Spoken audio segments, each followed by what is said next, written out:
Quelle ligne de conduite un dirigeant peut-il adopter en situation de crise? Alors, des crises très violentes qui nous sidèrent, comme le choc de la Covid-19, et des crises qui perdurent, car les crises sont rarement un début et une fin. Alors, c'est la question que je vais poser à Philippe Zilberzan, qui est professeur en management et en entrepreneuriat à l'EM Lyon Business School. Et vous avez écrit sur votre blog récemment tout un article justement sur dirigeants ayez une ligne de conduite qui est peut-être pas tout à fait ordinaire, parce qu'il va falloir refonder, dans une situation de complète incertitude, refonder des croyances profondes.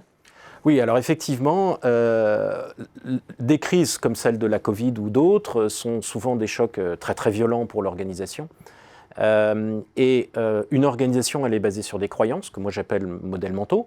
Et donc ces croyances profondes qui ont guidé l'organisation depuis sa fondation jusqu'à son succès sont très souvent profondément remises en cause par la crise. Le premier objet d'une crise, c'est de rendre fausses des choses qui ont été vraies depuis très longtemps, ou inversement, de rendre possibles des impossibles. Et donc, sachant que ce collectif est basé sur ses croyances et que certaines de ces croyances deviennent fausses, par définition, le collectif est remis en question par la crise.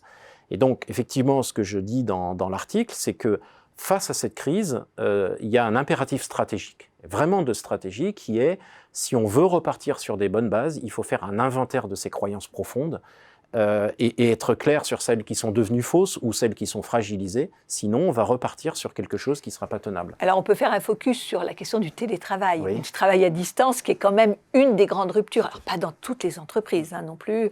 Alors, qu'est-ce qu'on peut... comment on refonde un collectif autour du distanciel? Alors, le travail à distance, c'est effectivement l'exemple type de la chose qui a, je crois, été mal gérée, ou qui est en risque d'être mal gérée, parce que beaucoup de chefs d'entreprise disaient avant le Covid, le travail à distance, n'était pas possible. Ce qui était impossible est devenu absolument vital 15 jours après. Et puis, quand on a commencé à penser que la crise s'estompait, on a sifflé la fin de la récréation et tout le monde est revenu au bureau.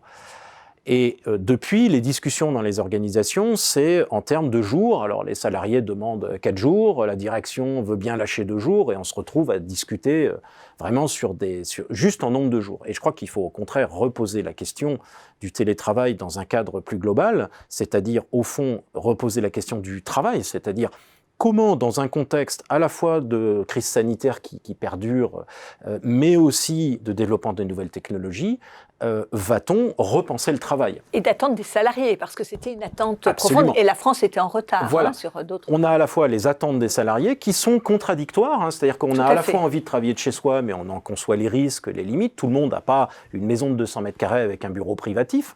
Donc on a des attentes qui sont confuses ou pas très claires. On a aussi des attentes de la part des managers qui ne sont pas forcément les mêmes que les directions, des contraintes financières. On se dit on va économiser des mètres carrés de bureau, etc.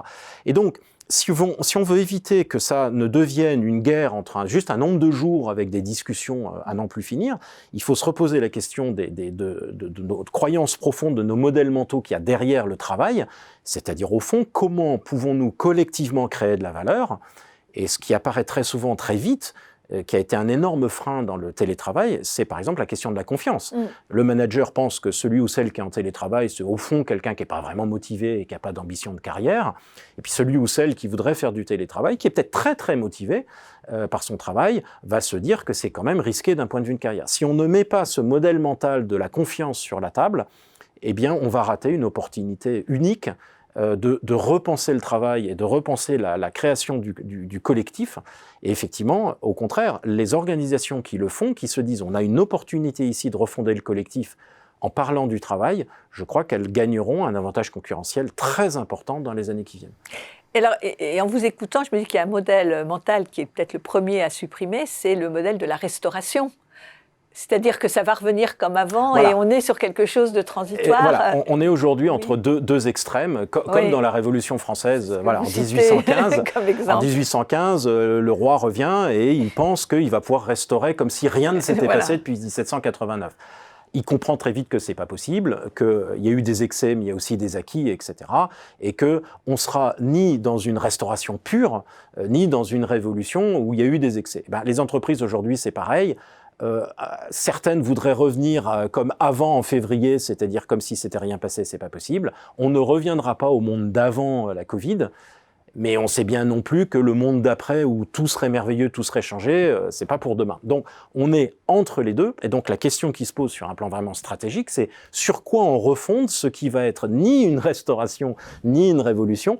Et ben, ce sur quoi on refonde, ce sur quoi on peut travailler, effectivement, ce sont ces croyances-là, c'est-à-dire quelles sont les croyances qu'on doit mettre à jour pour refonder notre collectif et rebâtir une stratégie. C'est-à-dire que c'est vraiment ce travail sur les modèles mentaux et les croyances, c'est un préalable à un exercice stratégique très important qui est, dans ce monde aujourd'hui qui est un monde Covid, on ne peut pas encore l'appeler post-Covid, sur quoi on se refonde et sur ces bases-là, comment on va faire de la stratégie. Oui. C'est en fait voir, non pas dans le télétravail particulièrement, enfin, puisqu'on parle de ça, des modalités organisationnelles, mais bien une vision stratégique du modèle stratégique de l'entreprise. Exactement. On peut voir ça juste en disant, on va donner quelques jours à ceux qui ne veulent pas vraiment bosser, qui est un peu l'ancien modèle mental, et le voir en se disant, voilà, il y a une opportunité de réinventer le travail, c'est-à-dire la façon dont nous, collectivement, créons de la valeur, qui est la raison d'être profonde d'une organisation.